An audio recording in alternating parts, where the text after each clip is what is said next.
Hi friends, కథల ప్రపంచంలోకి ఓ మంచి కథకి స్వాగతం. గత ఎపిసోడ్లో మనం శివ పార్వతుల మధ్య జరిగిన దివ్య ప్రేమ కథను చూశాం. పార్వతీ తపస్సు, భక్తి శక్తిని పరీక్షించిన శివుడు చివరికి ఆమెతో వివాహ బంధంతో ఒక్కటయ్యాడు. ఇప్పుడు మనం చూస్తున్నాం ఆ మిలనం ఫలితంగా ప్రపంచాన్ని సంరక్షించేందుకు జన్మించిన ఓ మహాశక్తిని. తారకాసురుడు ఒక అమోఘ దైత్యుడు.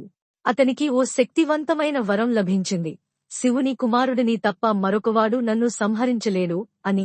ఈ వరంతో అతడు ధైర్యంగా దేవతలను వేధించసాగాడు.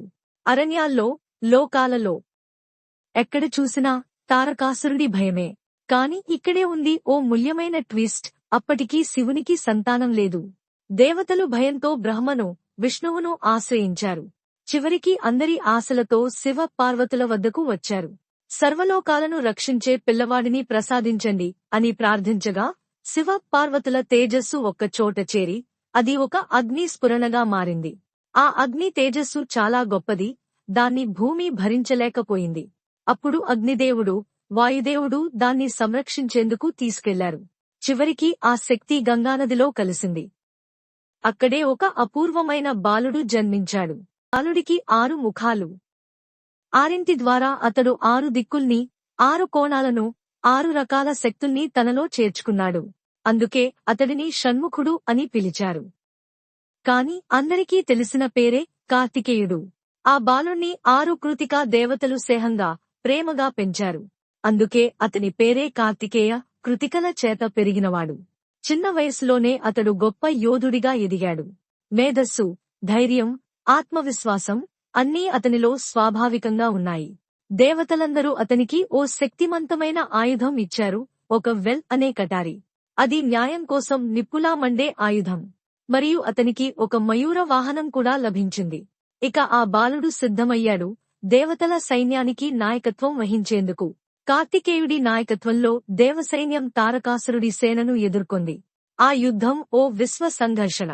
బలానికి, మాయనికి మధ్య పోరాటం. తారకాసురుడు తన మాయాశక్తులతో దేవతలను మురిపించాడు. కంటికి కనిపించని వలయాలు, భ్రమలు. కాని కార్తికేయుడు తన తండ్రిని ధ్యానించాడు, శివుని తత్వాన్ని స్మరించాడు. ఆ జ్ఞానశక్తితో మాయలను తొలగించి యుద్ధాన్ని నిజంగా మార్చాడు. చివరికి ఒక్క క్షణం ఒక్క కటారి దెబ్బతో తారకాసురుని ఛాతీలో తగిలింది. తారకాసురుడు ఒక్క గర్జనతో పడిపోయాడు. విజయం సాధించబడింది.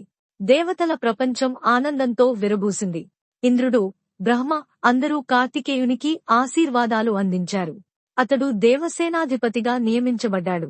శివ పార్వతులు గర్వంతో, ఆనందంతో తమ కుమారుని చూశారు. కాని అంతలోనే ఒక కొత్త ఛాయ వెనుక నుంచి కదలసాగింది. ఇంకో దుర్మార్గుడు ఎదుగుతున్నాడు. మరింత దీర్ఘమైన సంఘర్షణలు, మరింత లోతైన బుద్ధి పోరాటం ఎదురవుతాయి. ఈ భాగం ముగిసింది. కాని మన కథ కొనసాగుతుంది. తదుపరి ఎపిసోడ్లో ఒక నాటకీయ మలుపు, గణేశుడి జన్మకథ. బలానికి ప్రతిగా నిలిచే బుద్ధి ఎలా విజయం సాధించిందో చూద్దాం. ఓం నమః శివాయ. ఇలాంటి మరిన్ని మంచి కథలు వినడానికి మన ఛానల్కి సబ్స్క్రైబ్ చేసుకోండి. బెల్ ఐకాన్ను నొక్కండి.